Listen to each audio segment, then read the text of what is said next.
BR9 TV news channel కి స్వాగతం.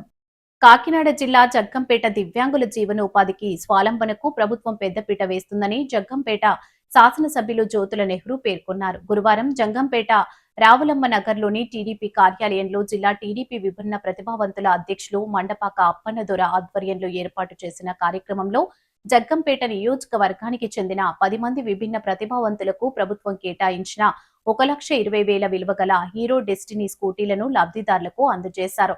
ఈ కార్యక్రమంలో ఎస్వీఎస్ అప్పలరాజు, జీను మణిబాబు, కొత్త కొండబాబు, పాండ్రంగి రాంబాబు, వేములకొండ జోగారావు, పీలా మహేష్, దాపర్తి సీతారామయ్య, మురా సత్తిబాబు, టీడీపీ నాయకులు, కార్యకర్తలు, లబ్ధిదారులు, కుటుంబ సభ్యులు పెద్ద సంఖ్యలో పాల్గొన్నారు.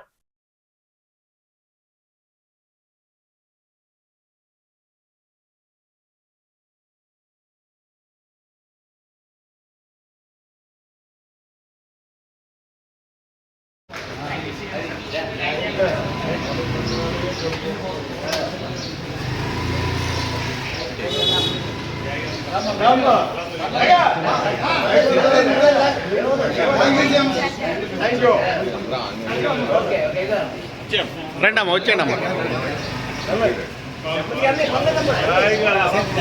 లోగా చెప్పండి, పర్లేదు.